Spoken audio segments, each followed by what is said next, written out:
দীর্ঘদিন পর ছোটবেলার বন্ধুর সঙ্গে দেখা হবে, এই আনন্দের তুলনা ঠিক সেই মুহূর্তে মনে পড়ল না রাজস্বীর। রাজধানী এক্সপ্রেসের এসি 3 টিয়ারের লোয়ার বার্থের জানলার পাশে বসে বারবার ঘড়ি দেখছিল সে। আর 2-2.5 ঘন্টার মধ্যে নিউ দিল্লি পৌঁছে যাবে ট্রেন। জানলার কাঁচের ভেতর দিয়ে দুরন্ত গতিতে সরে সরে যাওয়া গাছপালা, মাঠ, বাড়িঘর দেখতে দেখতে অনেক পুরনো কথা মনে পড়ছিল রাজস্বীর। আসিফের সঙ্গে ওর বন্ধুত্ব স্কুল লাইফ থেকে। উচ্চ মাধ্যমিক পর্যন্ত ওরা একই স্কুলে পড়েছে। তারপর কলেজ আলাদা হয়ে গেলে আস্তে আস্তে দূরত্ব বেড়ে যায়। তার আগে পর্যন্ত অটুট বন্ধুত্ব ছিল দুজনের। একসঙ্গে খাওয়া, ঘুম, পড়াশোনা, ঘোরাফেরা, এক কথায় হরিহর আত্মা ছিল দুজন। তারপর কলেজে পড়তে আসিফ চলে যায় ঢাকায়, আর রাজস্বী রয়ে যায় কলকাতায়। কিছুদিন চিঠি চাপাটি চলেছিল বটে, তারপর আস্তে আস্তে কালের নিয়মে যোগাযোগ বন্ধ হয়ে যায়। আবার এতদিন পরে দুই বন্ধুর দেখা ফেসবুকের মাধ্যমে। আসিফকে ফেসবুকের পাতায় রাজস্বী খুঁজে পেয়েছিল, তাও অন্তত বছরখানেক আগে। ওর প্রোফাইল দেখেই বোঝা যায় সোশ্যাল মিডিয়ায় ও খুব একটা নিয়মিত না। গোটা 3 ছবি সব মিলিয়ে, একটা ওর একার, একটা ওর সঙ্গে এক লাবণ্যময়ী কৃষ্ণকলির, আর একটা মাস কয়েকের বাচ্চার। এছাড়া তেমন কোনো পোস্ট নেই আসিফের। ফ্রেন্ড লিস্টেও 5 লোক। প্রোফাইলে ওর সম্পর্কে বিশেষ কোনো তথ্য দেওয়া নেই, এই যেমন কোথায় থাকে, কি করে, বিবাহিত কিনা ইত্যাদি। অবশ্য রাজস্বী মোটামুটি বুঝে নিয়েছিল যে ছবির ওই তন্নি ওর স্ত্রী আর বাচ্চাটি ওর সন্তান, যদিও ছেলে না মেয়ে তা বুঝে উঠতে পারেনি।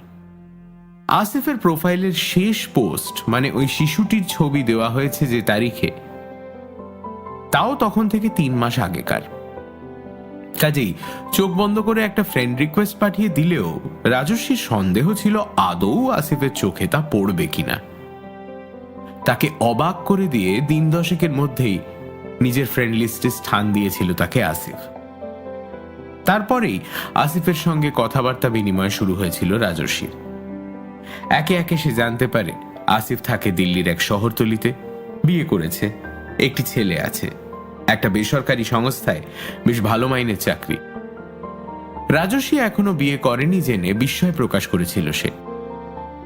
এভাবেই ধীরে ধীরে থমকে যাওয়া পুরনো বন্ধুত্ব গতি ফিরে পাচ্ছিল। দুই বন্ধুর মধ্যে ফোন নাম্বার বিনিময়ের পর একদিন আসিফই ফোন করেছিল রাজস্বীকে। প্রাথমিক কুশল বিনিময় হয়ে গেলে আসিফ রাজস্বীকে তার বাড়িতে আসতে আমন্ত্রণ জানায়।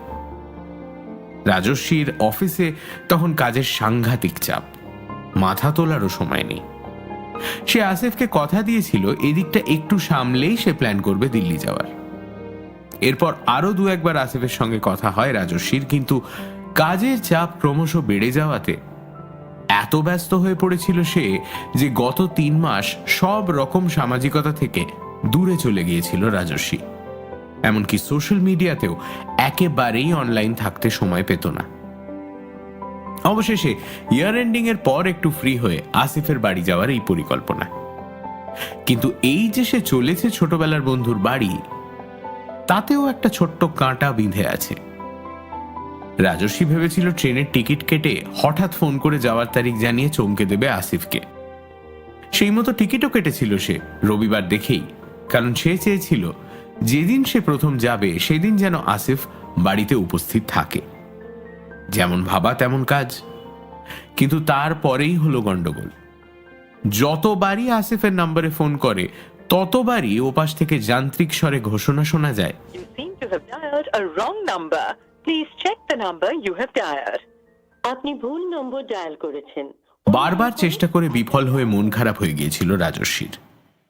সে ফেসবুক মেসেঞ্জারেও লিখেছিল আসিফকে, কিন্তু সেখানেও আসিফকে অ্যাক্টিভ 2 months ago দেখাচ্ছে দেখে বেশ দমে গিয়েছিল সে। একবার ভেবেছিল টিকিট ক্যান্সেল করে দেবে। তারপর বন্ধুর সঙ্গে দেখা করার ইচ্ছের পাল্লাটা এতটাই ভারী হয়ে উঠল যে মেসেঞ্জার থেকে আসিফের সঙ্গে পুরনো বার্তালাপের রেকর্ড বের করে সেখান থেকে আসিফের বাড়ির ঠিকানা জোগাড় করে ও দিল্লি যাওয়া মনস্থ করে। এটাও ঠিক করে নিল রাজস্বী যে যদি আসিফকে বাড়িতে না পায় তবে কোনো হোটেলে উঠে দিল্লি আগ্রা ঘুরে ফিরে যাবে কলকাতায়। এরকম একা একা ঘোরায় অভ্যস্ত রাজস্বী। মাঝে মাঝে সঙ্গীর অভাব বোধ হয় বটে, অবশ্য সঙ্গী না বলে সঙ্গিনী বলাই যুক্তিযুক্ত হবে হয়তো, কিন্তু পরমুহূর্তেই একা জীবনের স্বাধীনতার স্বাদ মনে পড়তেই সেই চিন্তাকে দূরে সরিয়ে দেয় সে। স্কুল জীবনে আসিফ ছিল খুব ভীতু। তার অন্ধকারে ভয়, আরশোলায় ভয়, বাবার ধমকে ভয়, হেড স্যারের বেদকে ভয়, ভূতকে ভয়, এমনকি মেয়েদেরও ভয় পেত আসিফ। আর রাজস্বী ছিল ঠিক উল্টো, অসম্ভব ডাকাবুকো সাহসী ছিল সে, আসিফের রক্ষাকর্তাও বলা চলে। দুষ্টু বুদ্ধিতে তার সমকক্ষ খুব কমই ছিল। একবার স্কুলে ক্লাস 11-এ একটি মেয়ে আসিফকে প্রেমপত্র দিয়েছিল। সেই চিঠি নিয়ে কাঁপতে কাঁপতে আসিফ এসেছিল রাজস্বীর কাছে। পারলে স্কুলই ছেড়ে দেয়, ওর আব্বা নাকি জানতে পারলে জ্যান্ত কবর দেবে ওকে। আবার মেয়েটিকে সরাসরি প্রত্যাখ্যান করাও মুশকিল, কারণ তাতে যদি মেয়েটি দুঃখ পেয়ে আত্মহত্যা করে তাহলে সে সারা জীবন নিজেকে ক্ষমা করতে পারবে না। অবশেষে মেয়েটির সঙ্গে দেখা করে তাকে বুঝিয়ে সুঝিয়ে মেটানোর দায়িত্ব নিতে হয়েছিল রাজস্বীকে। তারপরে অবশ্যই রাজস্বীর সঙ্গে মেয়েটির একটি টক মিষ্টি সম্পর্ক তৈরি হয়েছিল, কিন্তু আসিফ হাঁপ ছেড়ে বেঁচেছিল। ছেলেবেলার এমন দু চারটে নির্দোষ মজার ঘটনা মনে করে একা একাই হাসছিল রাজস্বী। আর কিছুক্ষণের মধ্যেই দেখা হতে চলেছে আসিফের সঙ্গে, এই কথা ভেবেই আবেগে প্রায় চোখে জল এসে যাচ্ছিল তার। এসব 7-5 ভাবতে ভাবতেই ট্রেন পৌঁছে গেল নিউ দিল্লি স্টেশনে। এবার এখান থেকে ট্যাক্সি নিয়ে আসিফের বাড়ি। আসিফ ঠিক নিউ দিল্লি শহরে থাকে না, ওর বাড়ি একটু মফস্বলের দিকে। এখান থেকে ট্যাক্সিতে 1.5 ঘন্টা মতো লাগে। রাজস্বী ট্যাক্সিতে উঠে ড্রাইভারকে ঠিকানা বলে দিয়ে গা এলিয়ে বসে পড়ল পেছনের সিটে। ট্রেনে ওর ভালো ঘুম হয় না, তাই গাড়ি চলতে থাকার মিনিট 15-র মধ্যেই ওর চোখে তন্দ্রা জড়িয়ে এলো। ট্যাক্সি মূল শহর ছেড়ে এগিয়ে চলল। রাজস্বী চটকা ভাঙল পাঞ্জাবি ড্রাইভারের ডাকে। हाँ जी सर आ गए।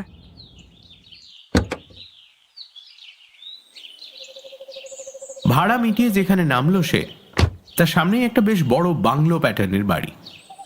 ভালো করে দেখে সে বুঝলো এটাই আসিফের বাড়ি। এই তো গেটের পাশে মার্বেলে খোদাই করা নাম লেখা তামান্না, আর ওই যে কালো গেটের গ্রিলের ফাঁক দিয়ে দেখা যাচ্ছে মোরাম বিছানো সরু পথ চলে গেছে দরজা পর্যন্ত। এসবই আসিফের দেওয়া বর্ণনার সঙ্গে হুবহু মিলে যাচ্ছে। রাজস্বী দেখলো গেট খোলা, কাজেই আর অপেক্ষা না করে সে ঢুকে পড়ল। মোরাম বিছানো পথের দুপাশে আসিফের বর্ণনা মতোই মাঝারি উচ্চতার গাছের সারি।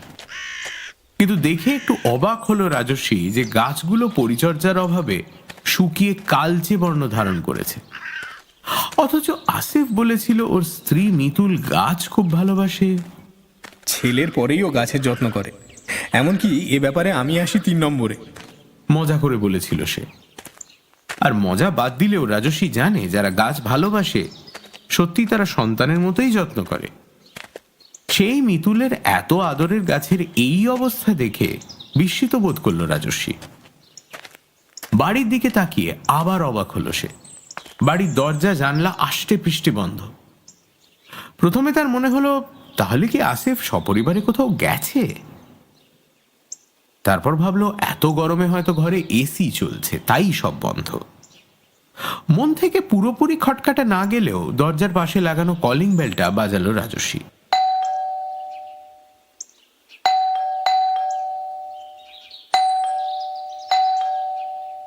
প্রায় 10 মিনিট পর দরজা খুলে গেল। ইতিমধ্যে থেমে থেমে 12 বেল বাজিয়েছে রাজস্বী। দুবার ভেবেছে ফিরে যাবে কিনা, আর দুবার পিছিয়ে গিয়ে মাথা উঁচু করে উপরের দিকে তাকিয়ে বোঝার চেষ্টা করেছে বাড়িতে আদৌ কেউ আছে কিনা। এরই মধ্যে হঠাৎ চোখ পড়ল রাস্তার ওপারের বাড়ির ব্যালকনি থেকে একজোড়া চোখ নজর রাখছে তার ওপর। কলকাতায় এরম প্রতিবেশীদের নজরদারির সঙ্গে পরিচিত সে, কিন্তু এখানেও যে এমনটা হয় তা দেখে বিস্মিত হলো রাজস্বী। রাজস্বীর সঙ্গে চোখাচোখি হতেই সেই একজোড়া চোখের মালকিন ঘরে ঢুকে দরজা বন্ধ করে দিল। হয়তো বহুক্ষণ ধরে আসিফের বাড়ির আশেপাশে তাকে ঘুরঘুর করতে দেখেই কারোর মনোযোগ আকৃষ্ট হয়েছে।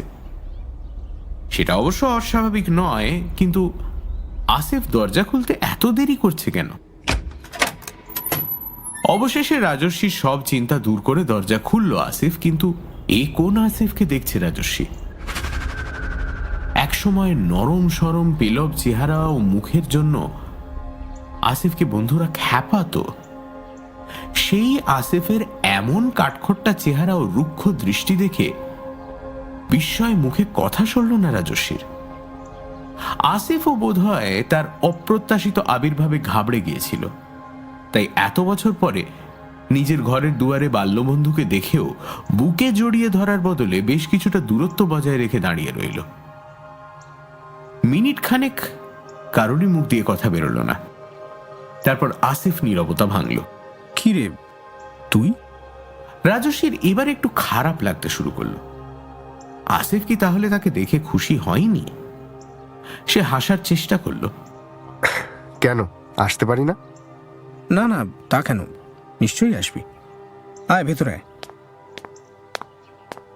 বড়সড় একটা ড্রয়িং রুম, মুখোমুখি বিশাল দুটো সোফা, সেন্টার টেবিলে ফুলদানিতে একগুচ্ছ শুকনো ফুলের ডাঁটি। দেখে মনে হয় কখনো সেগুলোতে গোলাপ ফুটেছিল। ফুলের পাপড়িগুলো আজ আর শুকনো অবস্থাতেও পড়ে নেই, হয়তো শুকিয়ে গুঁড়ো হয়ে দৃষ্টিশক্তির বাইরে চলে গেছে। একসময় যে বেশ সাজানো গোছানো ছিল আসিফের বাড়িঘর, তাতে সন্দেহ নেই। আবার বহুদিন যে তাতে যত্নের স্পর্শ পড়েনি, তাও দেখেই বোঝা যাচ্ছে। সেন্টার টেবিলে পুরু ধুলোর আস্তরণ, ময়লা পর্দা, সিলিং এর কোণে ঝুল, এসবই তার সাক্ষ্য দিচ্ছে। আসিফ রাজস্বীকে বসিয়ে কফি আনতে গেল। রাজস্বী সোফায় বসে চারিদিকে চোখ বোলাচ্ছিল। তার মনে হলো আসিফের স্ত্রী হয়তো বাড়িতে নেই, সেই জন্যই এমন ছন্ন ছাড়া অবস্থা ঘরবাড়ির। রাজস্বী সোফা থেকে উঠে ইতিউতি ঘুরতে লাগলো। সামনের দেওয়ালে বিশাল একটা অয়েল পেন্টিং, একটা ক্লাউন হাতে 5টা রং বেরঙের বেলুন নিয়ে দাঁড়ানো, মুখে চিত্র বিচিত্র রঙের প্রলেপ, মুখের হাসিতে ফুটে উঠেছে রহস্য।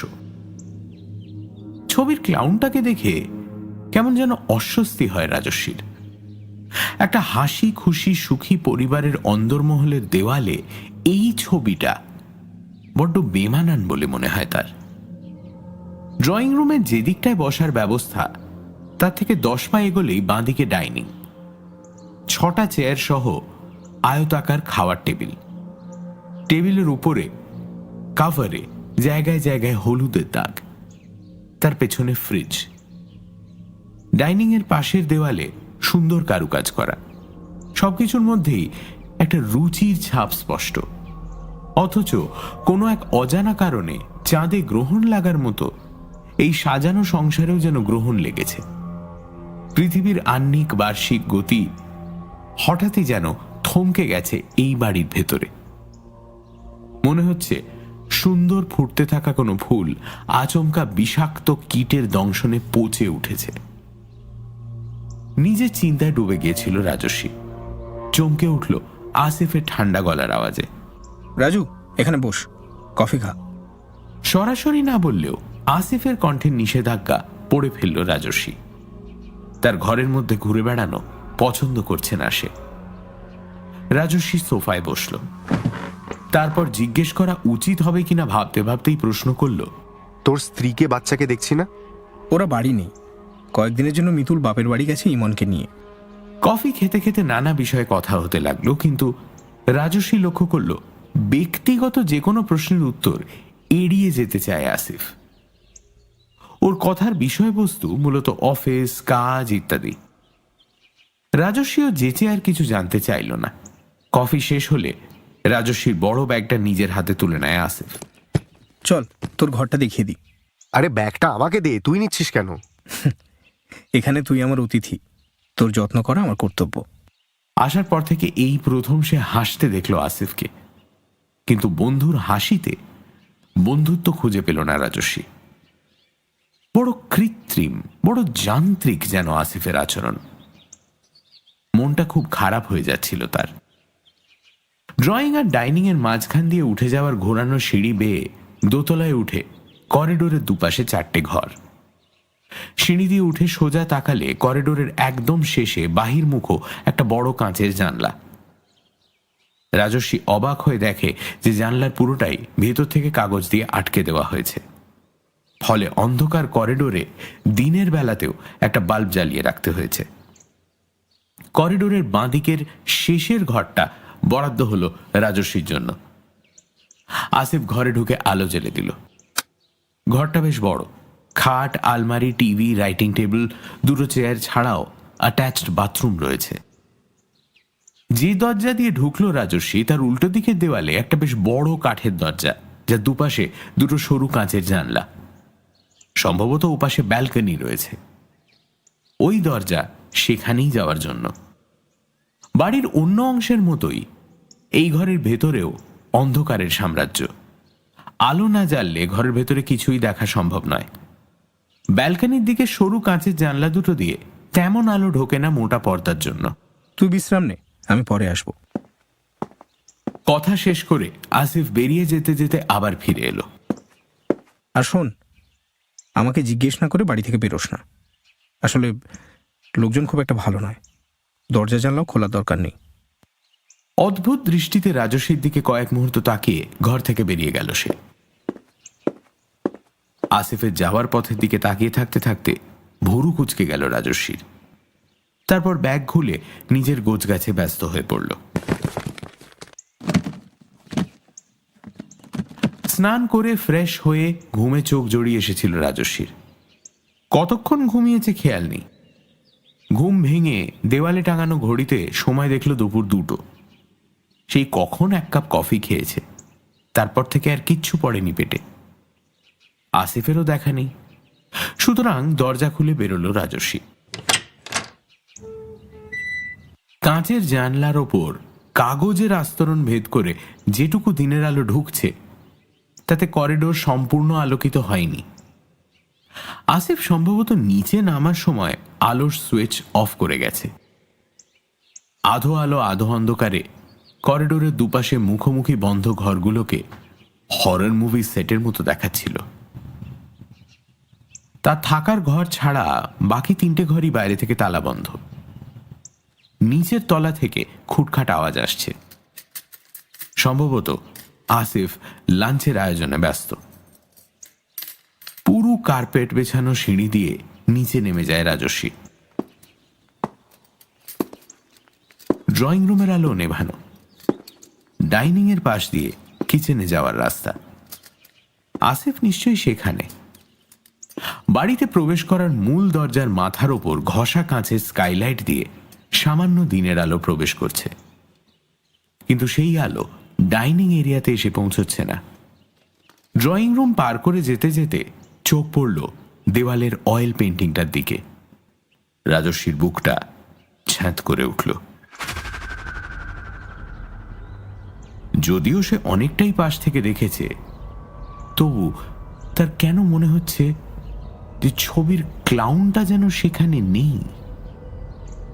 ছবির খালি ফ্রেমটা অন্ধকার ঘরে বড়ই অস্বস্তির কারণ হয়ে উঠছে তার কাছে। অথচ সামনে গিয়ে দেখার সাহস হচ্ছে না তার। নিজের মনকে বোঝালো নিশ্চয়ই চোখের ভুল, অন্ধকারে স্পষ্ট দেখা যাচ্ছে না বলে অমন মনে হচ্ছে। দ্রুত পা চালিয়ে জায়গাটা পার করে কিচেনে যেতে চাইল রাজস্বী। হঠাৎ একটা আওয়াজ তার কানে এলো। কান খাড়া করে বোঝার চেষ্টা করল রাজস্বী। 2টো আলাদা গলার আওয়াজ। একটা প্রাপ্তবয়স্ক পুরুষের গলা, অন্যটা একটা শিশুর। কি কথা হচ্ছে তা বোঝা না গেলেও বোঝা যাচ্ছে শিশুর আবদার আর খিলখিলে হাসির শব্দ, আর তার পাশাপাশি একজন পুরুষের তাকে বোঝানোর বা খুনসুটির শব্দ। রাজস্বীর কৌতূহলী মন তাকে সেই শব্দের দিকে আকৃষ্ট করল। ওপরে ওঠা সিঁড়ির পাশের অন্ধকার কোণে একটা ঘর। ঘরটা একটু ভেতর দিকে বলে ড্রয়িং রুম থেকে চট করে চোখে পড়ে না। সেই ঘরের ভেতর থেকেই শব্দটা আসছে। পায়ে পায়ে এগিয়ে গিয়ে ভেতর থেকে বন্ধ দরজায় কান পাতে রাজস্বী। না, কোনো ভুল নেই। এই তো এক পুরুষ কণ্ঠের বাৎসল্য মিশ্রিত উচ্ছ্বাস। খুব ভুল যদি না হয় তার, তবে এই গলা আসিফ ছাড়া আর কারণ নয়। আর তার সঙ্গে খিলখিল হাসির তরঙ্গে সঙ্গত দিচ্ছে এক শিশু কণ্ঠ। আসিফের ছেলে কি তবে তার মায়ের সঙ্গে মামার বাড়ি বেড়াতে যায়নি? কিন্তু তা কি করে সম্ভব? এতটুকু শিশু কি মাকে ছেড়ে থাকতে পারবে? আর যদি থাকেও, আসিফ তাহলে সেই কথা কি তাকে বলতো না? নিজের কৌতূহল সংযত করতে না পেরে একটা গর্হিত কাজ করে বসে রাজস্বী।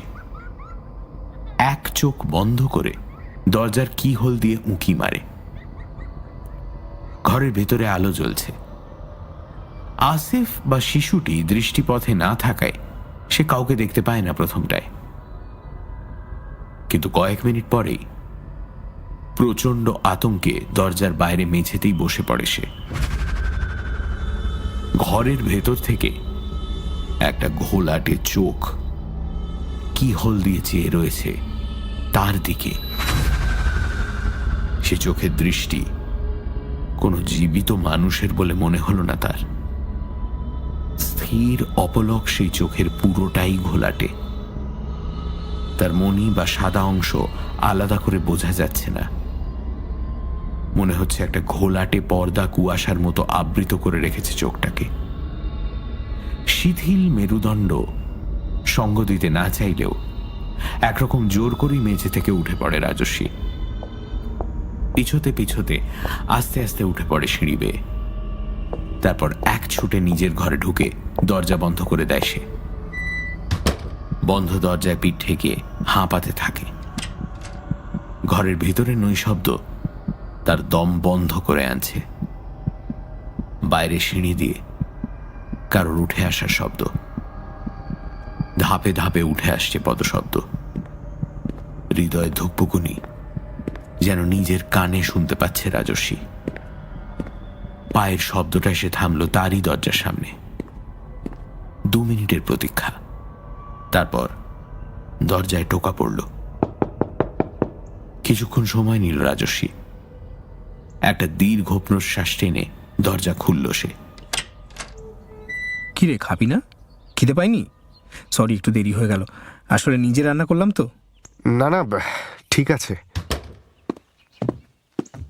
আসিফের পেছন পেছন সিঁড়ি দিয়ে নামতে নামতে রাজস্বীর মনে হলো আসিফ হাসছে, কৌতুক ঝিলিক দিচ্ছে ওর চোখের তারায়। না, অনেক চেষ্টা করেও সেই ঘোলাটে পর্দা দেখতে পেল না রাজস্বী আসিফের চোখে। ডাইনিং টেবিলটার কাভারটা তুলে কিছুটা অংশ মুছে ধুলো পরিষ্কার করার চেষ্টা করা হয়েছে। পরিষ্কার অংশে 2 ডিশ পেতে খাওয়ার ব্যবস্থা হয়েছে। আয়োজন সামান্যই, ভাত আর চিকেন কারি। তবে সেদিকে এতটুকু খেয়াল ছিল না রাজস্বীর। কোনো মতে খাওয়া শেষ করে উঠে পড়ল সে। আসিফকে কৈফিয়ত দিল ক্লান্তির। তারপর নিজের ঘরে ঢুকে দরজা বন্ধ করল।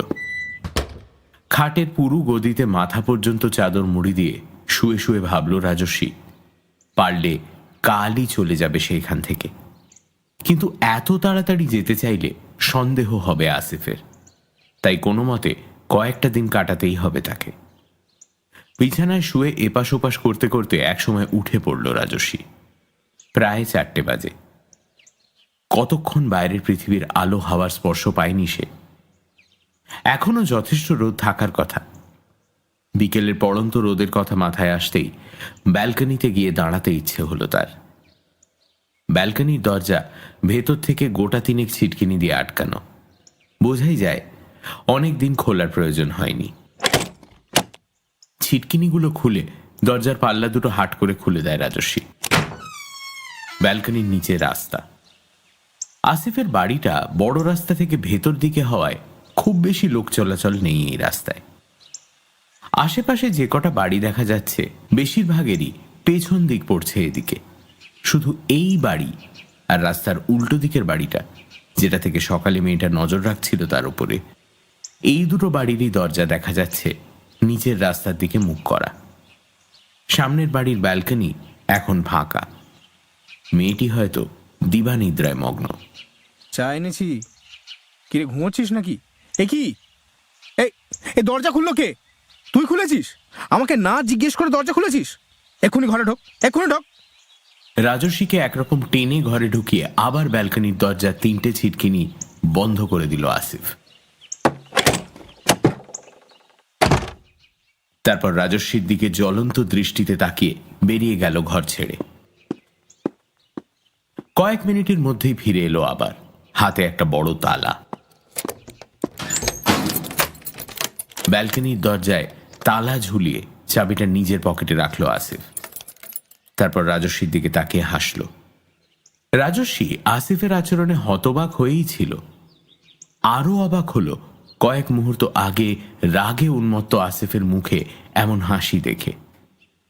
এত তাড়াতাড়ি একজন মানুষ কিভাবে নিজের আচরণ পাল্টে ফেলতে পারে তা তার মাথায় ঢুকল না। তাছাড়া ব্যালকনির দরজা খোলাটা কিভাবে এত বড় অপরাধ হতে পারে সেটাও বুঝে উঠতে পারছিল না আসিফ। আসিফ রাজস্বীর হাত ধরে চেয়ারে বসালো। তারপর চা বানাতে বানাতে বলল, রাগ করলি নাকি? আসলে তোকে বললাম না, এখানকার লোকজন ভালো নয়। খালি আমার সংসারের হাঁড়ির খবর নিতে চায়, আমার ক্ষতি চায়। তাই কখনো দরজা জানলা খুলি না আমরা। তুইও খুলিস না, কেমন? রাজস্বী তখনও একটু বেজার হয়েই ছিল। চায়ের কাপ হাতে নিয়ে বসে রইল অনেকক্ষণ। আসিফ অনেক কিছু বলে যাচ্ছিল, রাজস্বীর কানে কিছুই ঢুকছিল না। আসিফের মানসিক ভারসাম্য আদৌ বজায় রয়েছে কিনা তা নিয়ে সন্দেহ জাগছিল তার মনে। ঘরে বসে সন্ধেটা কেটে গেল রাজস্বীর। কি ভেবে এসেছিল আর কিভাবে সময় কাটছে তার। আসিফ তাকে বিশেষ সঙ্গ দিতেও আসছে না। চা খেয়ে যাওয়ার সময় বলে গেল তাকে নাকি কোথাও বেরোতে হবে, কাজ আছে। এই সময়টুকু রাজস্বী যেন বই পড়ে বা টিভি দেখে কাটিয়ে নেয়। রাতে ডিনারের টেবিলে আবার তাদের দেখা হবে। তবে রাজস্বীর অসুবিধার জন্য বারবার ক্ষমা চাইছিল আসিফ। ঘরের মধ্যে দম বন্ধ হয়ে আসছিল তার। কাহাতক এভাবে শুয়ে বসে কাটানো যেতে পারে? মোবাইলটা হাতে নিয়ে কিছুক্ষণ নাড়াচাড়া করল রাজস্বী। সকালের পর থেকে হোয়াটসঅ্যাপ, ফেসবুকে কোনো নোটিফিকেশন নেই। সময়টা দেখল লাস্ট এসেছে বেলা 11:30টায়, অর্থাৎ এ বাড়িতে ঢোকার আগে। একটা সন্দেহ মাথাচাড়া দিচ্ছিল তার মনে। এক বন্ধুর নাম্বার ডায়াল করল রাজস্বী। তারপর আর একজন। জনা 5-এর নাম্বার ডায়াল করার পর নিঃসন্দেহ হলো সে। এই বাড়ির কোথাও জ্যামার বসানো রয়েছে।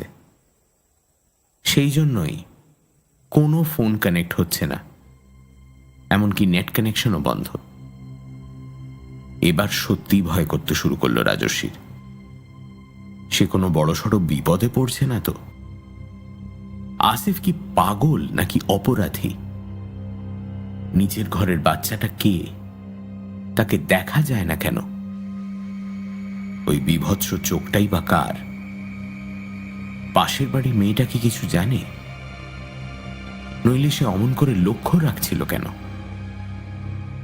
মেয়েটির কথা মনে পড়তেই যেন একটা আলাদা দিশা দেখতে পেল রাজস্বী।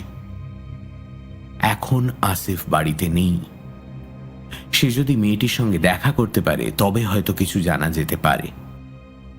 তাছাড়া বাইরে বেরোলে 2-1জনকে ফোন করে এসব জানানো যেতে পারে। পৃথিবীর কেউ তার হদিশ জানে না, এই ভাবনাটা এখন তাকে স্বস্তি দিচ্ছিল না। তার বন্ধুরা জানে সে দিল্লি গেছে, কিন্তু এর বেশি কিছু জানে না। তাদের এখন সব জানাতে চায় সে। আপনজনের অভাব খুব বোধ করছিল রাজস্বী। প্রস্তুত হয়ে নেয় রাজস্বী। তারপর সিঁড়ি বেয়ে নেমে যায় সে। করিডোরে আলো জ্বলছে, কিন্তু নিচের ড্রয়িং রুমের আলো আগের মতোই নেভানো।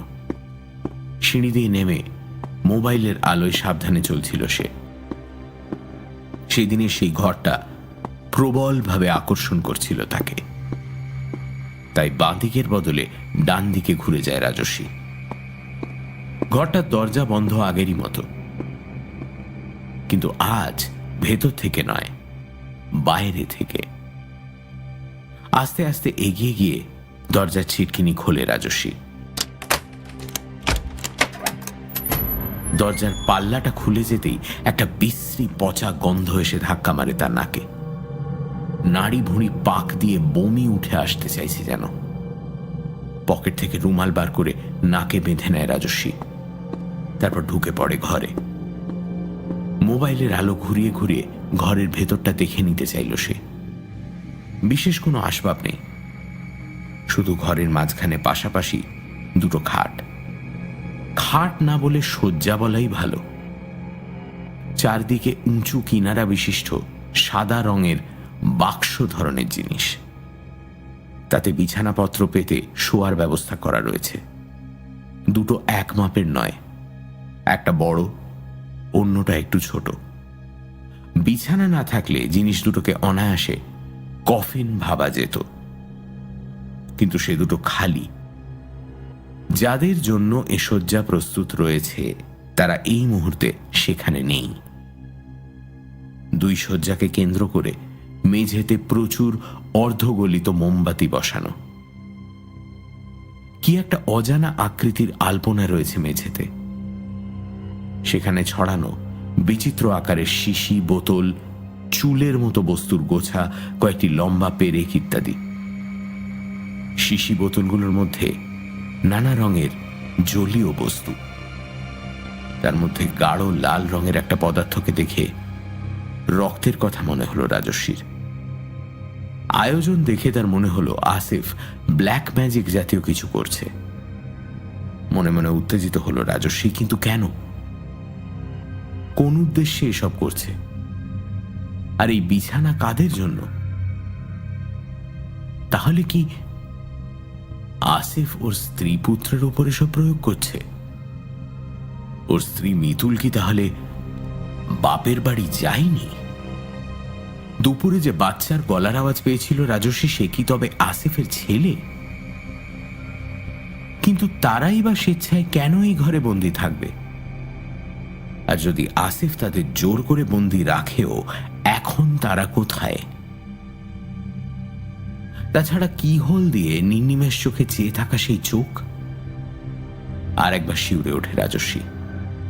তার মনে হয় এবার এ ঘর থেকে বেরোনো উচিত। একবার বাইরে যেতেই হবে। আসিফ ফেরার আগেই ফিরতে হবে তাকে। বেরোবার জন্য পেছনে ঘুরতেই মেঝের উপর কয়েকটা পায়ের ছাপ দেখে থমকে গেল রাজস্বী। দুজোড়া জলে ভেজা পায়ের ছাপ বিছানার কাছ থেকে দরজার দিকে চলে গেছে। তার মধ্যে যেটা বড় মাপের, তার আকার দেখে মনে হলো কোনো মহিলার পায়ের ছাপ, আর অন্যটা কোনো শিশুর। যেন সদ্য স্নান করে মা তার সন্তানকে নিয়ে হেঁটে গেছে মেঝের ওপর দিয়ে। তাড়াতাড়ি মোবাইলের আলো বন্ধ করে ঘর থেকে বেরিয়ে দরজা বন্ধ করে পেছনে ফিরতেই চোখ সয়ে আসা অন্ধকারে দৃশ্যটা চোখে পড়ে রাজস্বীর। ড্রয়িং রুমের সোফার ওপর তার দিকে পেছন ফিরে বসে আছে একটা মূর্তি। একজন মহিলা, স্থির, নিস্পন্দ। তার চুল খোলা। সোফাতে বসে থাকার কারণে শুধু খোলা চুল আর কাঁধের অংশ ছাড়া আর কিছুই চোখে পড়ছে না। রাজস্বীর একবার মনে হলো, তাহলে কি আসিফের স্ত্রী? খালি বিছানাটা মনে পড়ল তার। কয়েক পা এগিয়ে যেতেই চোখে পড়ল মেয়েটি একা নয়, তার পাশে বসে আছে একটি শিশুও। সোফার উঁচু ব্যাকরেস্টের জন্য পেছন থেকে দেখা যাচ্ছিল না শিশুটিকে। পাশাপাশি মর্মর মূর্তির মতো দুজনকে দেখতে দেখতে অঙ্ক মিলে যাওয়ার অনুভূতি হচ্ছিল রাজস্বীর।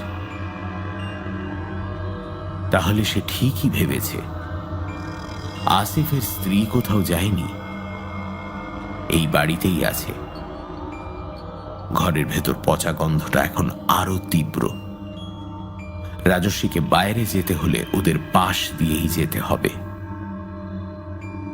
একবার ভাবলো গিয়ে কাজ নেই, আস্তে আস্তে উপরে উঠে যাই, কিন্তু কৌতূহল তাকে সেখান থেকে যেতে দিল না। বরং এক পা করে এগিয়ে যায় সে ওদের দিকে।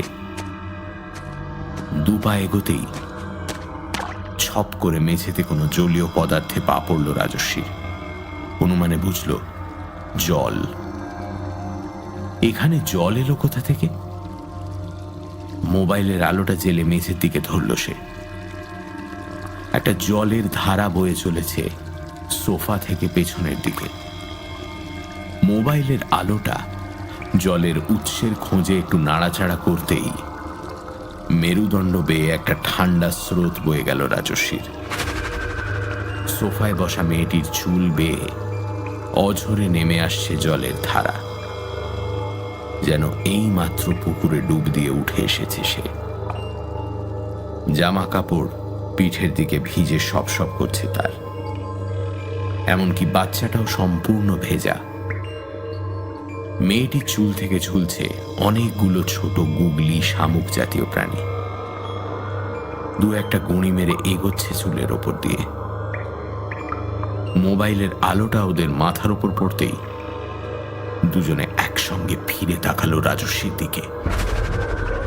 সেই চোখ, ঘোলাটে পর্দা ঢাকা মণিহীন দুজোড়া চোখ রাজস্বীর বুকের রক্ত শুকিয়ে দিল। কুঁচকে থাকা ভেজা চামড়া, মুখের ফ্যাকাশে রং আর কালো হয়ে আসা ঠোঁট ইঙ্গিত দিচ্ছে এরা কেউ ইহ জগতের বাসিন্দা নয়। রাজস্বীর পা দুটো যেন কেউ মেঝের সঙ্গে আঠা দিয়ে সেঁটে দিয়েছে। কখন হাত থেকে মোবাইলটা পড়ে গেছে খেয়ালই নেই। দুজোড়া দৃষ্টিহীন চোখের অনিমেষ দৃষ্টির সম্মোহন বিবশ করে ফেলেছে তাকে। জ্ঞান হারিয়ে মেঝেতে বয়ে চলা জলের ওপর লুটিয়ে পড়ে রাজস্বী।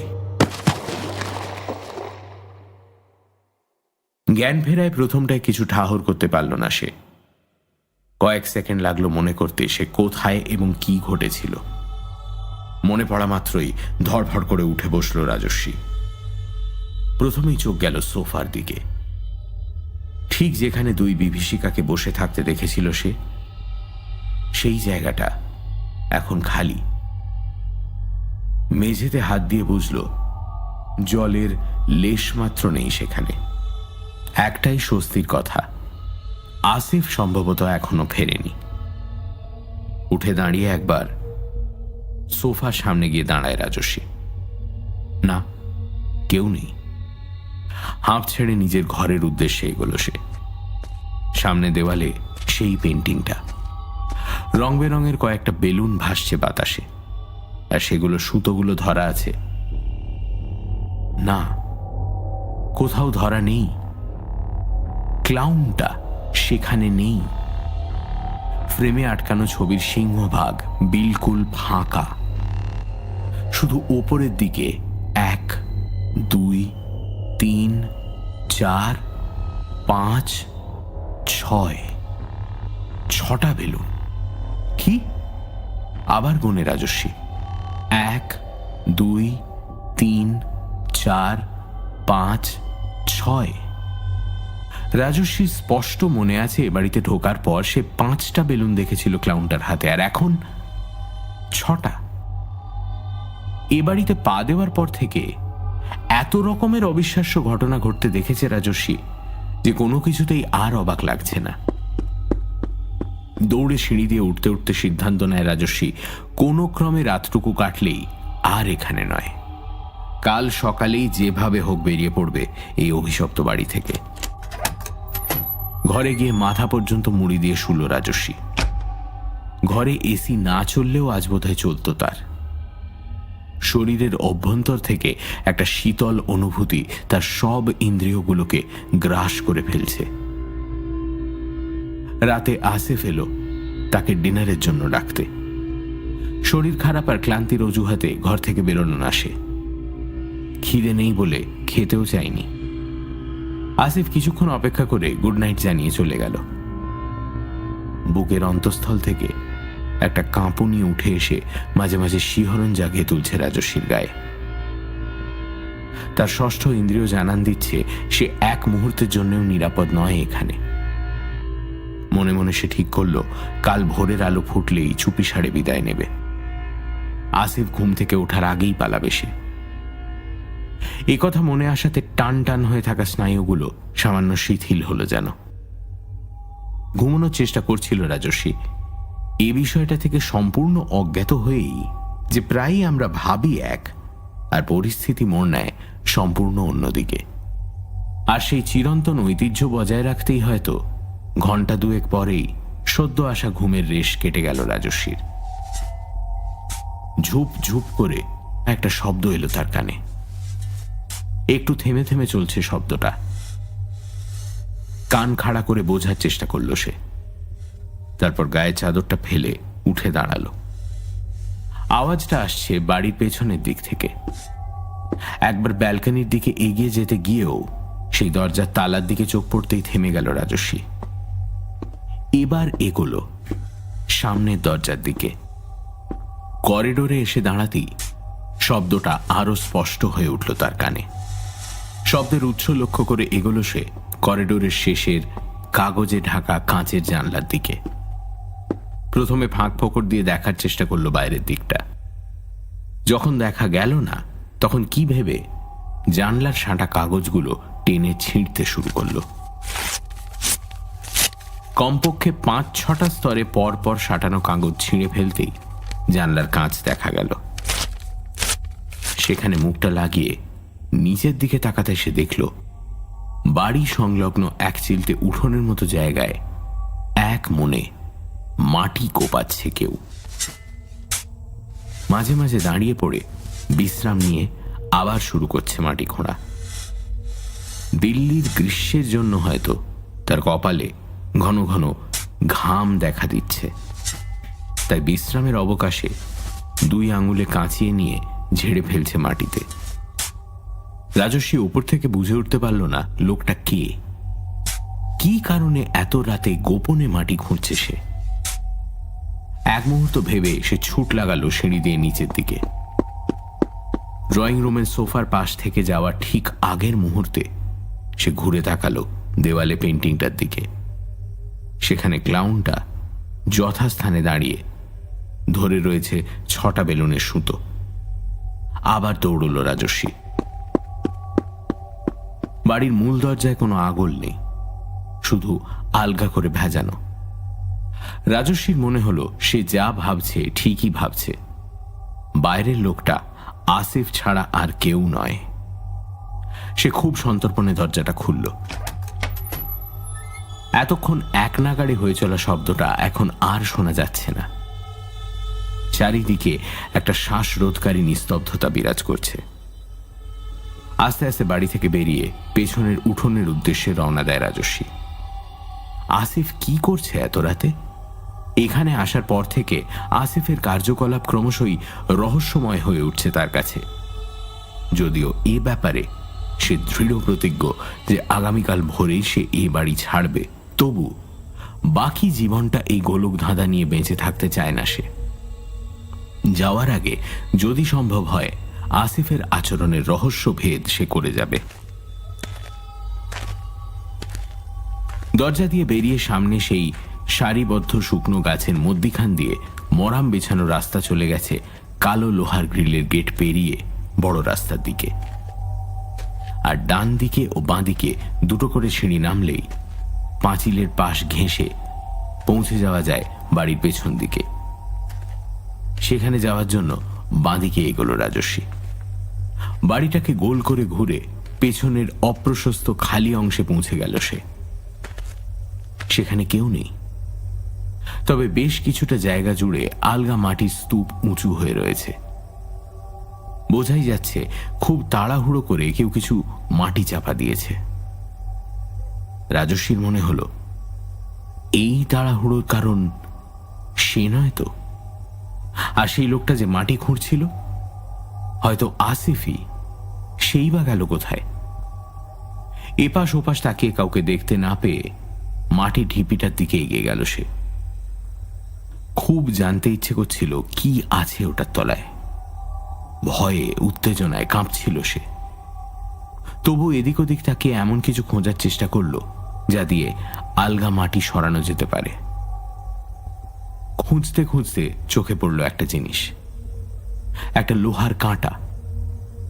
কুয়োতে পড়ে যাওয়া বালতি তোলার জন্য এই ধরনের কাঁটা ব্যবহার করা হয়। কাঁটার সঙ্গে লম্বা দড়িও বাঁধা রয়েছে, কিন্তু আশেপাশে কোথাও কুয়ো দেখতে পেল না সে। সময় নষ্ট না করে লোহার কাঁটাটা হাতে তুলে নিল রাজস্বী। খুঁড়তে শুরু করলো উঁচু হয়ে থাকা মাটির স্তূপ। যেহেতু মাটি আলগা, তাই তাকে খুব একটা বেগ পেতে হচ্ছিল না। মিনিট 10 খোঁড়ার পরেই একটা বিভৎস পচা গন্ধে তার অন্নপ্রাশনের ভাত মুখে উঠে আসার জোগাড় হলো। আসিফের তন্ত্রমন্ত্র সাধনার সেই ঘরে যে গন্ধ পেয়েছিল, তার চেয়ে কয়েক গুণ বেশি তীব্র ও অসহনীয় এই গন্ধ। যেন একসঙ্গে অনেকগুলো গলিত শব্দের সামনে দাঁড়িয়ে রয়েছে রাজস্বী।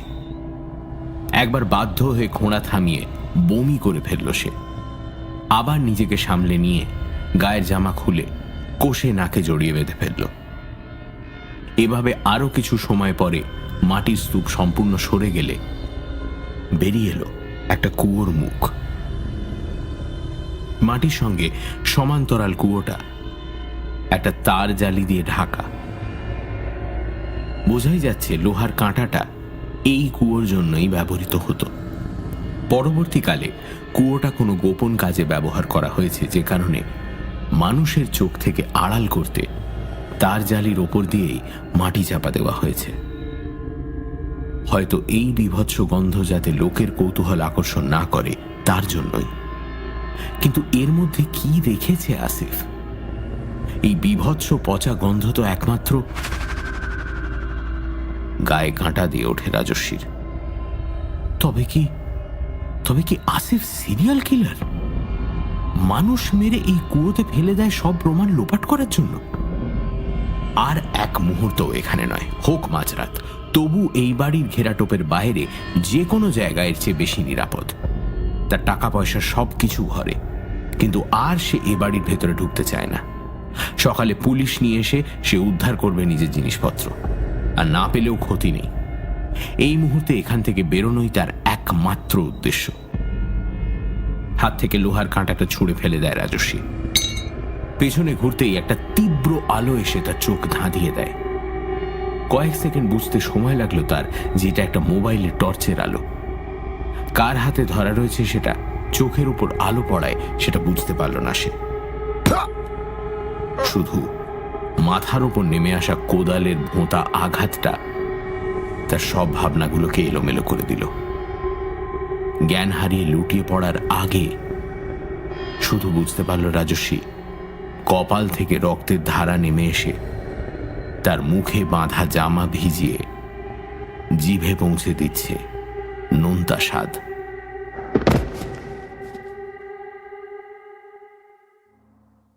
মাথায় তীব্র যন্ত্রণা নিয়ে চোখ খুলতেই ঠিক মুখের ওপর ঝোলানো সাদা আলোটা যেন দ্বিতীয় আঘাত হানল।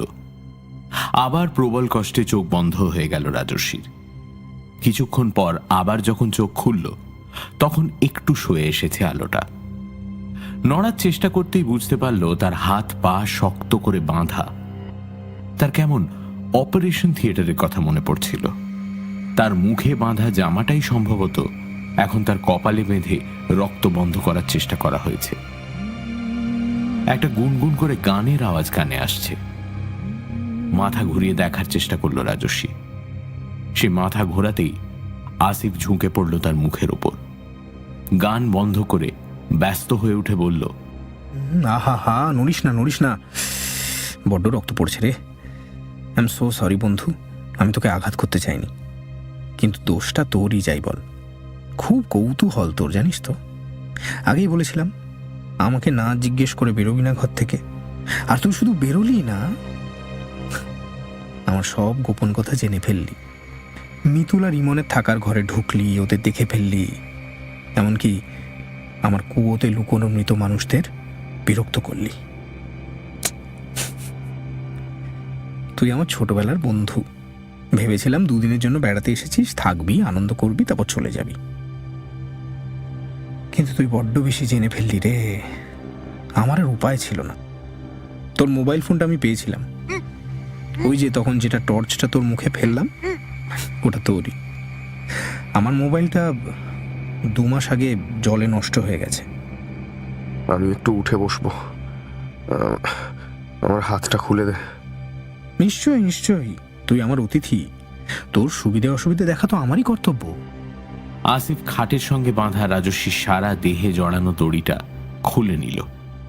তারপর তার পিঠে হাত দিয়ে তাকে উঠে বসতে সাহায্য করল।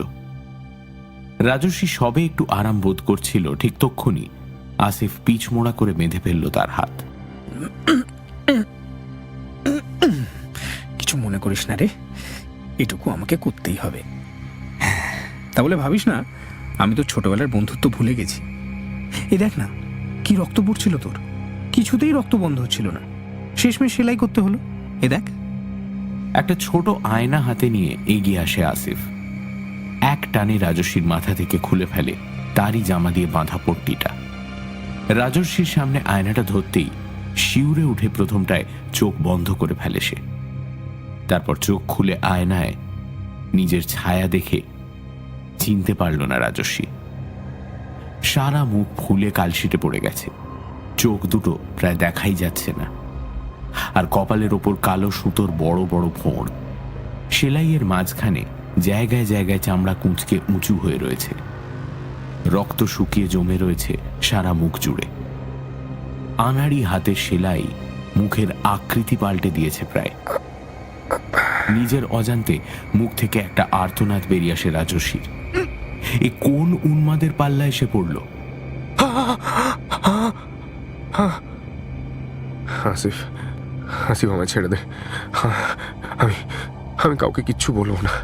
এখান থেকে সোজা এয়ারপোর্টে গিয়ে যে ফ্লাইট পাবো তাতেই আমি কলকাতা ফিরবো, আর কোনোদিন আসবো না। বিশ্বাস কর প্লিজ আসিফ, প্লিজ প্লিজ আমার প্লিজ আমার। তোর মনে আছে রাজু, ছেলেবেলায় তুই আমার কষ্ট সহ্য করতে পারতিস না। আমার চোখে জল দেখলে তুই পাগল হয়ে যেতিস। উত্তরপাড়ার বিপ্লবের সঙ্গে ফুটবল খেলার সময় ধাক্কাধাক্কিতে আমার হাত ভেঙে গেছিল।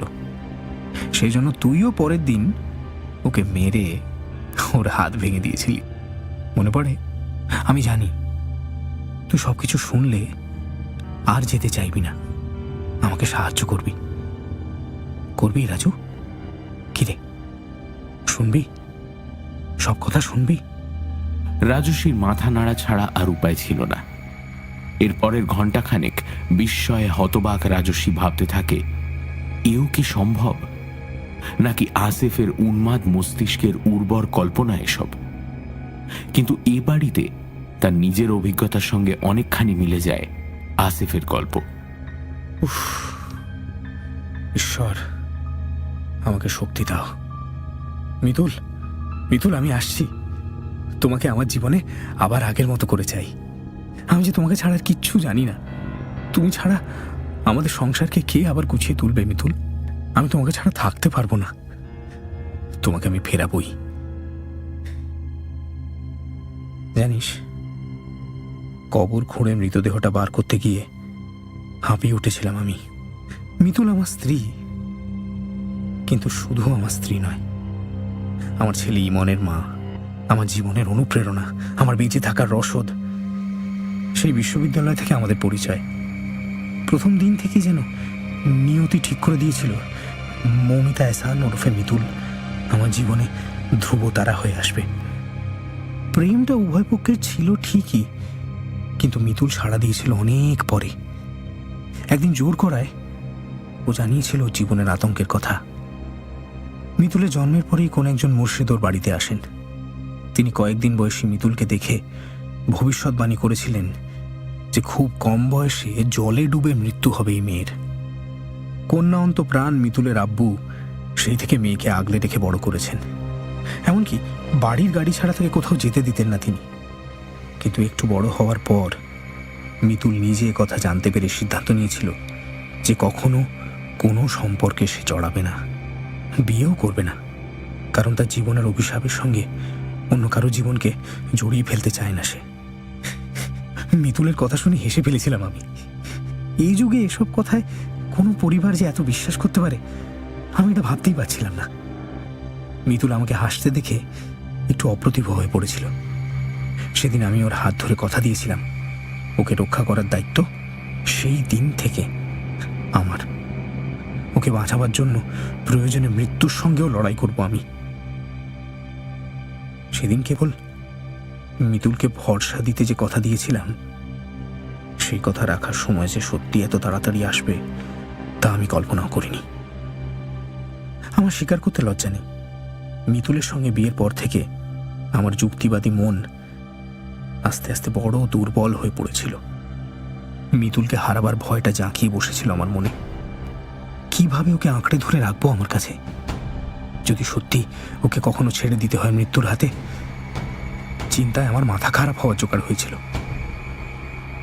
এই সময় আমার হাতে আসে একটা পুরনো ডায়েরি। কলেজ স্ট্রিটের ফুটপাতে আর 5টা পুরনো ছেঁড়াখোড়া বইয়ের সঙ্গে ওটা অবহেলায় পড়েছিল। কেউ কখনো ওটা দাম দিয়ে কিনবে এমন ভরসা বোধহয় বিক্রেতারও ছিল না। আমিও কেবল সময় কাটানোর জন্যই নেড়ে ছেড়ে দেখছিলাম বইগুলো। লাল চামড়ায় বাঁধানো ডায়েরিটা যে বেশ পুরনো সেটা বোঝা যায়। ডক্টর হেনরি লুথা, এই নামে ইংল্যান্ডের কোনো এক গ্লোবট্রটার ভদ্রলোক তিনি লিখেছেন ডায়েরিটা। কিন্তু সে ডায়েরি কিভাবে এদেশে এলো সে সম্পর্কে আমার কোনো ধারণা নেই। সেদিন নেহাত কৌতূহল বসে অতি সামান্য দামে আমি কিনে নিয়েছিলাম ইংরেজিতে লেখা ওই ডায়েরিটা। ওতে লেখা ছিল কিছু আচার, মন্ত্র, এইসব আর কি। প্রথমটা আমাকে না খুব খুব উৎসাহী করে তুলতে পারিনি, কিন্তু পড়তে পড়তে বুঝেছিলাম ভদ্রলোক জীবনের বেশ কিছু বছর কাটিয়েছেন পূর্ব আফ্রিকার তানজানিয়ায়। তানজানিয়া তন্ত্র, মন্ত্র এবং ব্ল্যাক ম্যাজিকের স্বর্গভূমি বলে পরিচিত। তানজানিয়ার হায়াবে নামক বন্য উপজাতির বিশ্বাস জয় করে তাদের সঙ্গে বসবাস শুরু করেন হেনরি। এই হায়াবেরা নাকি মৃত মানুষকে জাগানোর পদ্ধতি জানত। হয়তো এখনো এসব চর্চা আছে ওদের মধ্যে, কিন্তু সভ্য মানুষকে এসব জানতে দেয় না তারা। হেনরি কিন্তু তাদের কাছ থেকে শিখেছিলেন এই পদ্ধতি। সেই বিদ্যাই তিনি লিখে গেছেন ডায়েরিতে। পরে অবশ্য নেটে সার্চ করে জেনেছিলাম যে হেনরির শেষ জীবনটা কেটেছিল মানসিক রোগীদের হাসপাতালে। তারপরে হঠাৎ একদিন তিনি উধাও হয়ে যান, আর কোনো খোঁজ খবর পাওয়া যায়নি তার। হেনরির লেখা বইপত্র, রিসার্চ পেপার ইত্যাদি জলের দরে নিলামে চড়ে। আমি কৌতূহলী হয়ে বিভিন্ন সাইট থেকে হেনরির সম্পর্কে নানা তথ্য জোগাড় করতে শুরু করলাম। জানা গেল নিখোঁজ হওয়ার আগের কিছুদিন হাসপাতালে তার ছবি আঁকার শখ চেপেছিল। তার কেবিনের দেওয়ালে একটি অয়েল পেন্টিং পাওয়া গেছিল, যেটা নাকি তিনি রক্ত দিয়ে এঁকেছিলেন। বর্তমানে অভিশপ্ত বলে কুখ্যাত সেই পেন্টিংটি সেই সময় এক বিখ্যাত অকশন সংস্থার কাছে পড়েছিল। তারা বিক্রি করার অনেক চেষ্টা করলেও সফল হতে পারেননি। কেমন যেন জেদ চেপে গেল। পেন্টিংটা হাতে পেতেই হবে। মিতুল তখন অনেক বারণ করেছিল, কিন্তু আমি শুনিনি। আসলে আমি তখন পাগল হয়ে উঠেছি নিজের আসন্ন দুর্ভাগ্যর মোকাবিলা করার জন্য। মিতুলের কথা না শুনে ইমেলে যোগাযোগ করেছিলাম সেই অকশন হাউসের সঙ্গে। ওরা যেন আমাকে বিক্রি করতে পেরে হাঁপ ছেড়ে বাঁচল। মোটামুটি কম দামেই কিছুদিনের মধ্যে ওটা আমার হাতে চলে এলো।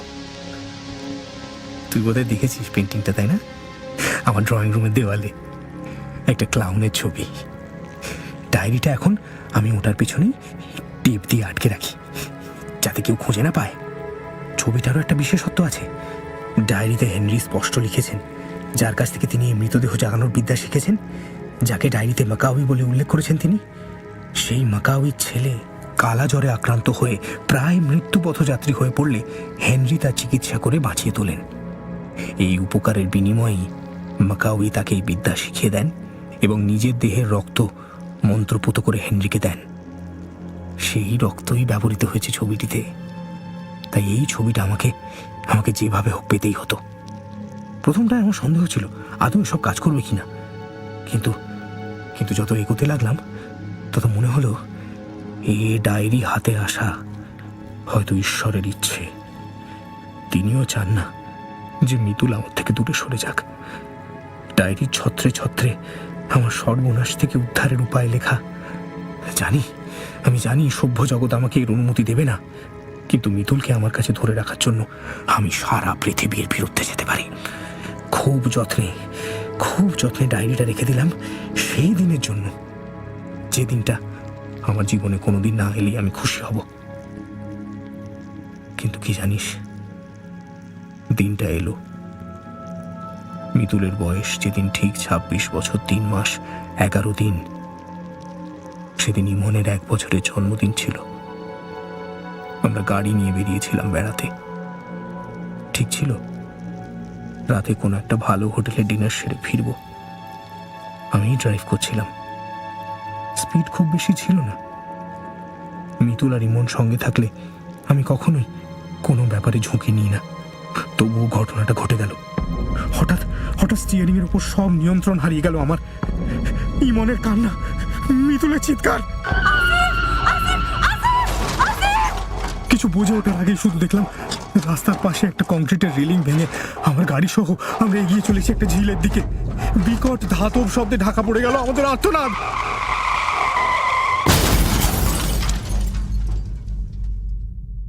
ইমনকে আর কোনোদিন কোলে নিয়ে আদর করা হলো না আমার।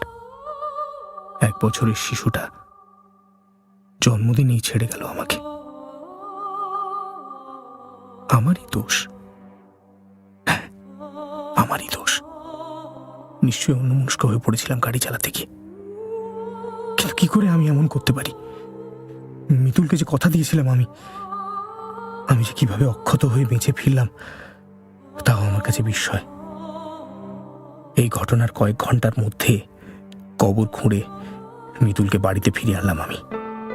ডায়েরিতে লেখা পদ্ধতি অনুসরণ করে প্রাণ সঞ্চার করতে সক্ষম হলাম ওর দেহে। কিন্তু এ কোন মিতুলকে পেলাম আমি? পাথরের মতো একটা সোফার উপর বসে থাকে, কোনো কথা বলে না, শুধু স্থির দৃষ্টিতে তাকিয়ে থাকে আমার দিকে। ও যদি আমায় দোষারোপ করতো, অভিযোগ করতো, চিৎকার করে বলতো যে তোমার জন্যই তছনছ হয়ে গেল আমাদের সুন্দর সংসারটা, তাহলে হয়তো আমি স্বস্তি পেতাম। কিন্তু ওরই চুপ করে তাকিয়ে থাকা আমি সইতে পারি না, আমি সইতে পারি না।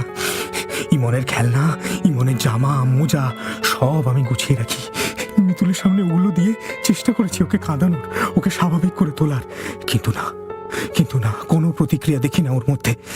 ঠিক যেন একটা জীবন্ত মৃতদেহ বসে থাকে আমার সামনে। ওকে যে জীবনে ফিরিয়ে আনতেই হবে, ওকে ছাড়া আমি যে বাঁচবো না।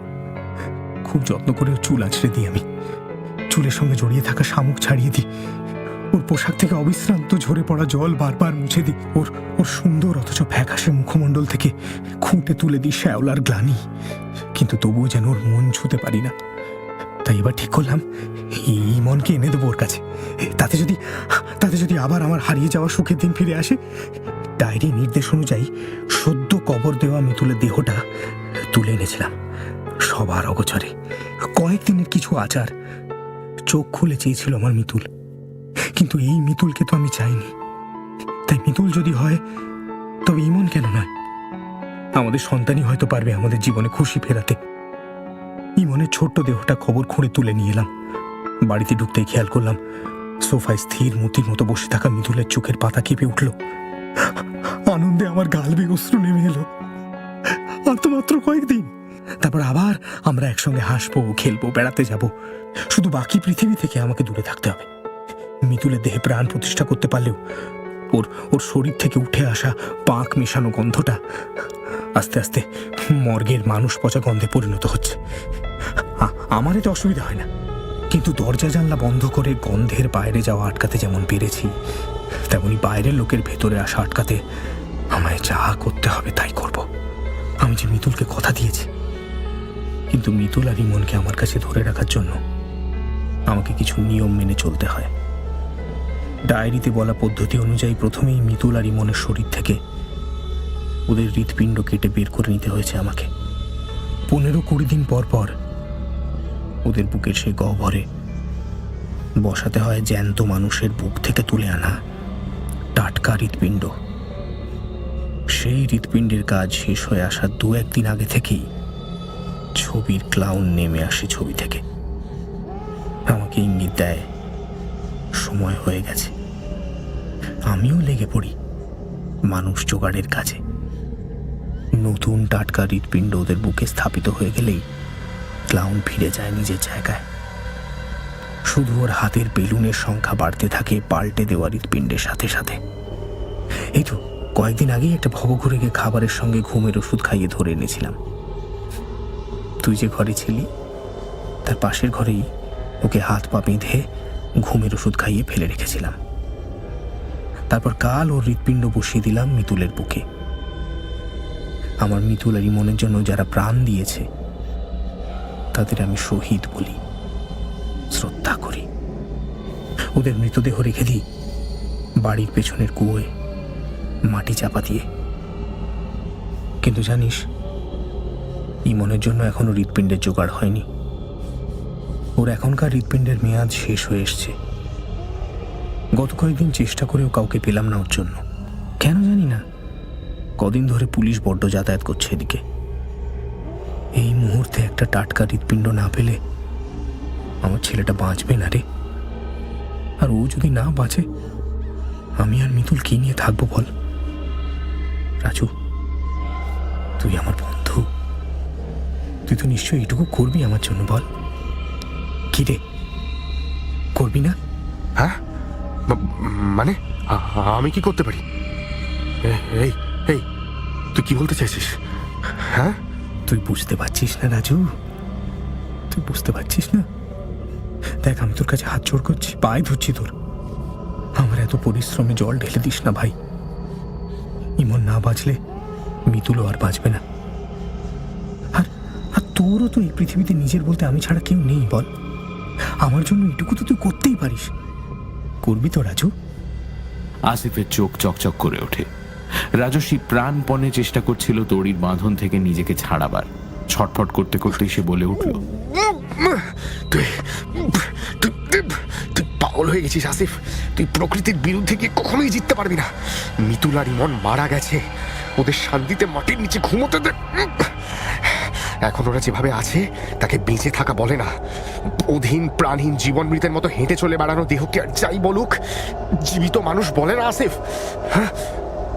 আসিফ শান্তভাবে তাকিয়েছিল রাজস্বীর মুখের দিকে। রাজস্বীর মনে হলো ও বোধহয় বুঝছে রাজস্বীর কথা। আসিফ, আমার কথা শোন, আমার কথা শোন। তোর চিকিৎসার দরকার, কিছু চিন্তা করিস না। হ্যাঁ, সব ঠিক হয়ে যাবে। আমি তোকে ভালো ডাক্তারের কাছে নিয়ে যাব। তুই আবার আগের মতোই সুস্থ হয়ে যাবি। কিরে কিরে, যাবি তো আসিফ? আসিফ, যাবি তো? আচমকা লাফ দিয়ে রাজস্বীর একেবারে মুখের সামনে এসে দাঁড়ায় আসিফ। হাতে তালু দিয়ে প্রচন্ড ধাক্কা মারে রাজস্বীর বুকে। রাজস্বী টাল সামলাতে না পেরে হাত পা বাঁধা অবস্থাতেই বালির বস্তার মতো পড়ে যায় মাটিতে। প্রচন্ড চিৎকার করে ওঠে সে। আসিফ তাকে চিৎ করে তার বুকের ওপর বসে পড়ে। গোঙাতে গোঙাতে কোনো মতে চোখ খুলে মুখের ওপর ঝুঁকে পড়া আসিফের নিষ্ঠুর মুখটা দেখতে পেল রাজস্বী। আর তার দুই কাঁধের ওপর দিয়ে তাকেই দেখছে দুটো ফ্যাকাশে রক্তশূন্য মুখ, যাদের মণিহীন চোখগুলো দেখে বোঝার উপায় নেই যে এরাও কখনো প্রাণময় পৃথিবীর বাসিন্দা ছিল। দুই বিভীষিকার মাঝখানে আসিফের শক্ত চোয়ালে ধীরে ধীরে ফুটে উঠল ধূর্ত হাসি। রাজস্বী বুঝতে পারছিল আসিফকে বুঝিয়ে কোনো লাভ নেই। মানসিক বিকারের সঙ্গে যদি যুক্ত হয় অলৌকিক শক্তির অধিকার, তবে সেই উন্মাদকে থামানোর ক্ষমতা অন্তত তার মতো সাধারণ মানুষের নেই। আসিফের হাতে উঠে এসেছে একটা ধারালো চওড়া ছুরি। সাধারণত মাংসের দোকানে কসাইদের হাতেই চপার জাতীয় ছুরি দেখতে পাওয়া যায়। শিউরে উঠে চোখ বন্ধ করে ফেলল রাজস্বী। যে দু চার মুহূর্ত এই পৃথিবীতে আছে সে সেগুলো প্রাণপণে অনুভব করতে চেষ্টা করল। একটা ঝটাপটি শব্দে চোখ খুলতেই রাজস্বী বুঝল তার বুকের ওপর চেপে বসা আসিফের ওজনটা হঠাৎই সরে গেল যেন। ঘরের মধ্যে অনেকগুলো কণ্ঠস্বর। পুলিশ, বেশ কয়েকজন পুলিশ ঘরের মধ্যে। দু তিনজন পেছন থেকে চেপে ধরে আছে আসিফকে। আর কয়েকজন তার হাত পায়ের বাঁধন খুলে দিয়ে তাকে উঠে বসতে সাহায্য করলেন। এদের মধ্যে সাধারণ পোশাকে থাকা একজন মহিলা অফিসার তাকে জিজ্ঞেস করলেন, আপনি ঠিক আছেন তো? রাজস্বী মাথা নাড়তেই তিনি অন্য একজন অফিসারকে নির্দেশ দিলেন, অ্যাম্বুলেন্সে ফোন করুন, ওকে এক্ষুনি হাসপাতালে পাঠানোর ব্যবস্থা করতে হবে। আমাকে ছেড়ে দিন, আমাকে ছেড়ে দিন। ইমনকে নাহলে আর বাঁচানো যাবে না। রাজু, রাজু, রাজু, তুই বল না। রাজু, রাজু, রাজু, রাজু, তুই বল, তুই সব জানিস, তুই জান, তুই বল প্লিজ। রাজু, রাজু। রাজস্বী মুখ ঘুরিয়ে নিল। পুলিশ অফিসার তিনজন আসিফকে টানতে টানতে ঘর থেকে বের করে নিয়ে যাওয়ার পর তার আর্তনাদ চাপা পড়ে গেল। একজন অফিসার রাজস্বীর হাতে জলের গ্লাস ধরিয়ে দিলেন। তারপর মহিলা অফিসার বললেন, নমস্কার, আমি Sarita Kapoor from crime branch. গত 1 মাস ধরে মিস্টার আসিফ আক্তারের বাড়ির উল্টো দিকের বাড়ি ভাড়া নিয়ে আমি আছি। কিছুদিন ধরে এই অঞ্চলে একের পর এক মানুষ উধাও হয়ে যাচ্ছে। বেশিরভাগই ভবঘুরে বা বস্তিবাসী, নিম্নবিত্ত মানুষ। আর প্রায় প্রতিবারই লোক উধাও হওয়ার আগে আসিফ আক্তারকে দেখা গেছে বেশি রাতের দিকে ঘটনাস্থলের আশেপাশে ঘোরাঘুরি করতে। কাজেই পুলিশের প্রাইম সাসপেক্ট ছিলেন উনি, কিন্তু ওর বিরুদ্ধে প্রমাণ সংগ্রহ করা যাচ্ছিল না। যদিও পুলিশ ইচ্ছে করলে সন্দেহের ভিত্তিতে ওয়ারেন্ট বের করে ওর বাড়িতে সার্চ করতেই পারত, তবু বাই চান্স যদি কিছু পাওয়া না যেত তবে মিস্টার আক্তার সতর্ক হয়ে যেতেন। সেটা আমরা চাইনি, বরং ওকে রেড হ্যান্ডেড ধরতে চেয়েছিলাম। এই 1 মাসে এ বাড়িতে কাউকে স্বেচ্ছায় আসতে দেখিনি, মানে উনি কাউকে অ্যালাউ করেননি। তাই সেদিন যখন দেখলাম উনি আপনাকে এ বাড়িতে ঢুকতে দিলেন, তখনই ঠিক করেছিলাম যেভাবেই হোক আপনার সঙ্গে কথা বলে পুলিশের পক্ষ থেকে আপনার সাহায্য প্রার্থনা করব। কিন্তু তার কোনো সুযোগ আপনি দিলেন না। 1 মিনিটের জন্যও আপনাকে বাইরে বেরোতে দেখিনি। তাই আপনার নিরাপত্তা নিয়েও সন্দেহ জাগছিল আমার। কাল রাতে বিকট গন্ধে আমার ঘুম ভেঙে যায়। তখনই আমার ব্যালকনি থেকে দেখতে পাই আসিফ আপনার মাথায় কিছু দিয়ে আঘাত করলেন। আপনি পড়ে যেতেই আপনাকে কাঁধে তুলে তিনি ভেতরে চলে গেলেন। আমি আর দেরি করিনি। আসিফ যে মানসিক রোগী সে সম্বন্ধে আমার কোনো সন্দেহ নেই। অধিকাংশ সিরিয়াল কিলারের কিলিং স্প্রির পিছনে কোনো বিশেষ কারণ লুকিয়ে থাকে। আসিফের স্ত্রী ও পুত্র মাস 2 আগে একটা দুর্ঘটনায় মারা যায়। তারপর থেকেই ওর মাথায় গোলমাল দেখা দেয় সম্ভবত। আপনাকে নিয়ে ভেতরে যাওয়ার পরেই আমি ফোর্স কল করি। ইনফ্যাক্ট আপনার নিরাপত্তা নিয়ে খুব চিন্তায় ছিলাম। অবশেষে আমরা ঠিক সময় এসে পৌঁছাতে পেরেছি। আপনাকে আমাদের প্রয়োজন হবে সাক্ষী হিসেবে। আশা করি আপনি আমাদের নিরাশ করবেন না। আপনার রক্তমাখা কোদালটাও পাওয়া গেছে। ওটা ছাড়া আরো কিছু অস্ত্রও পেয়েছি। নিশ্চয়ই অন্য ভিকটিমদের ডিএনএ স্যাম্পল মিলবে ওগুলো থেকে। এই সময় একজন কনস্টেবল এসে ভদ্রমহিলার কানে কানে কিছু বলাতে ওর ভুনু কুঁচকে উঠল। কি ব্যাপার ম্যাডাম? একটা ঘরে কিছু ব্ল্যাক ম্যাজিকের সামগ্রী পাওয়া গেছে আর 2টো খাট। পুরো ঘটনাটার পিছনে কি শুধুই আসিফের পাগলামি, নাকি কোনো তান্ত্রিকেরও উস্কানি রয়েছে? খতিয়ে দেখতে হবে। রাজস্বী যে কথাটা সরিতাকে বলতে পারছিল না সেটা হলো তার নিজের চোখে দেখা 2 বিভীষিকার কথা।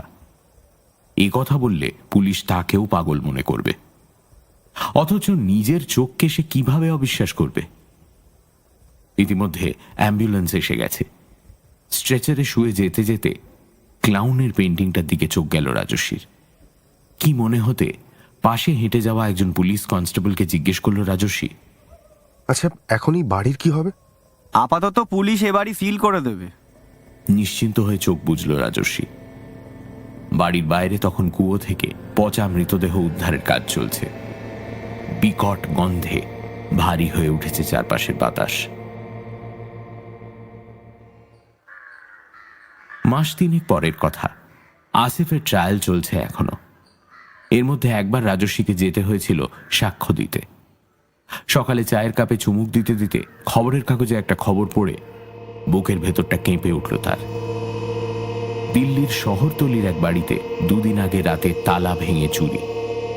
বাড়িটি দিল্লি পুলিশ সিল করে দিয়েছিল কোনো এক অপরাধজনিত কেসের কারণে। বাড়ির নানা ছোটখাটো জিনিসের সঙ্গে একটি দামি বিদেশি পেন্টিংও চুরি গেছে। সবচেয়ে অদ্ভুত ব্যাপার, বাড়ির ভেতরের একটি ঘরে একজন মহিলা ও একটি শিশুর কঙ্কাল মিলেছে। দিল্লি পুলিশের মতে কঙ্কাল দুটি বাড়ি সিল করার সময় ছিল না। বিষয়টি নিয়ে এলাকায় চাঞ্চল্য ছড়িয়েছে। তদন্ত চলছে।